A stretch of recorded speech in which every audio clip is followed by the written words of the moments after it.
સ્મૃતિરસ સુધા પ્રસ્તાવ સ્મૃતિ શબ્દનો અર્થ છે સ્મરણ કરવું તે, પરંતુ સંસ્કૃત સાહિત્યમાં આ સ્મૃતિ શબ્દનો પ્રયોગ એક પ્રકારના ધર્મશાસ્ત્ર માટે થાય છે. ધર્મશાસ્ત્રને સ્મૃતિ કહેવા પાછળનું કારણ એ છે કે તેના દ્વારા માનવ ધર્મનું સ્મરણ કરવામાં આવે છે. ભારતીય પ્રાચીન પરંપરામાં શ્રોતસૂત્રો, ધર્મસૂત્રો, ગૃહ્યસૂત્રો, રામાયણ તથા મહાભારત, પુરાણ અને મનુ વગેરે દ્વારા પ્રોક્ત સ્મૃતિઓ, આ બધા ગ્રંથોને સ્મૃતિશાસ્ત્રની કોટીમાં મૂકવામાં આવે છે. અહીં હંમેશા એ યાદ રાખવું જરૂરી છે કે સ્મૃતિ પ્રોક્ત ધર્મ પરતઃ પ્રમાણ છે, એટલે કે સ્મૃતિએ કહેલી વાતનો સ્વીકાર કરતા પહેલા એ વાતની વેદશાસ્ત્ર દ્વારા પરીક્ષા કરી લેવાની હોય છે. જો આ પરીક્ષામાં સ્મૃતિ પ્રોક્ત વિષય બરાબર ઠરે તો તે સ્વીકાર્ય રહે છે, અન્યથા નહીં. સ્મૃતિશાસ્ત્રમાં જે વિષયોનો સમાવેશ થયો છે તેના મુખ્ય 3 વિભાગ કરી શકાય છે: આચાર, વ્યવહાર અને પ્રાયશ્ચિત. આચારની અંદર મુખ્યત્વે વર્ણાશ્રમ ધર્મોનો, વ્યવહારની અંદર મુખ્યત્વે રાજધર્મનો અને પ્રાયશ્ચિતની અંદર વિવિધ અપરાધો અને પાપોથી મુક્ત થવા માટે અનેક પ્રકારના તપ, વ્રત તથા દાન વગેરે કર્મકાંડનો સમાવેશ થાય છે. પ્રસ્તુત પાઠમાં આચારના વર્ણને પ્રસંગે વિવિધ સ્મૃતિ ગ્રંથોમાં વ્યક્ત થયેલા મૂલ્યવાન વિચારોવાળા 8 પદ્યોનો સંગ્રહ કરવામાં આવ્યો છે. પ્રથમ પદ્યમાં અધર્મનું આચરણ કરનારી વ્યક્તિના જીવનના 4 તબક્કા વર્ણવ્યા છે. બીજા પદ્યમાં સમાજમાં નારીની સ્થિતિ કેવી હોવી જોઈએ તેનું રેખાચિત્ર છે. ત્રીજા પદ્યમાં જ્ઞાનના અર્જનની પ્રક્રિયા સૂચવાયેલી છે. ચોથામાં વિપ્રને માટે અધ્યયનનો તથા પાંચમામાં વિદ્યાની સાથે તપનો મહિમા બતાવ્યો છે. છઠ્ઠું પદ્ય દુરાચારના પરિણામની અને 7મું પદ્ય આચારના પરિણામની રજૂઆત કરે છે. છેલ્લે અને 8મું પદ્ય સુખ અને દુઃખની પરિભાષા આપે છે. હજારો વર્ષોથી ભારતીય પ્રજામાં જે રીતનો જીવન વ્યવહાર પ્રવૃત્ત થયેલો છે તેનો અંદાજ આ પદ્યોમાં નિહિત વિચારમાં જોઈ શકાય એમ છે. અધર્મેણે ધતે તાતવ તતો ભદ્રાણી પશ્યતિ તતઃ સત્પાનન જયતિ સમૂલમ તુ વિંશતિ. મનુસ્મૃતિ.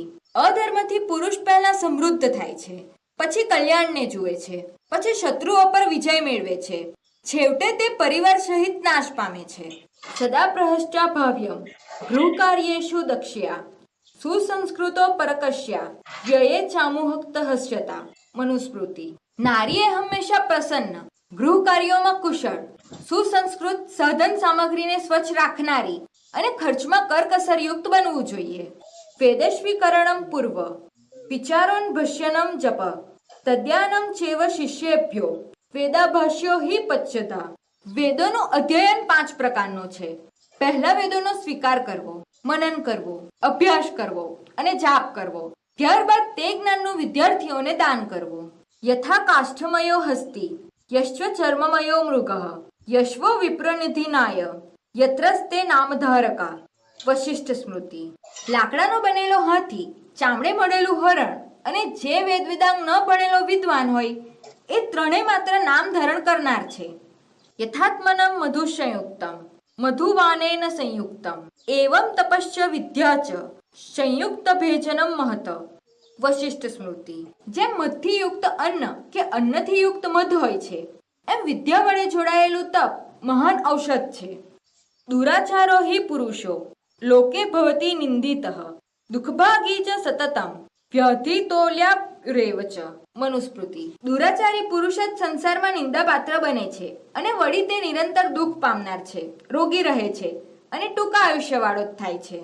આચારત લક્ષ્યેરાયુ આચારાદ ઈપ્સિતા પ્રજા આચારત ધનમધ્યમ આચારો હંત્ય લક્ષણમ. મનુસ્મૃતિ.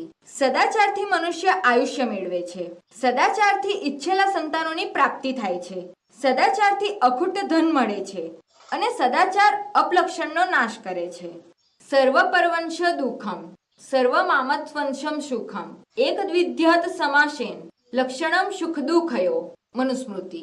પારકાને વશ હોય તે સઘળું કાર્ય દુઃખરૂપ છે અને પોતાને વશ હોય એવું સર્વ કાર્ય સુખરૂપ છે.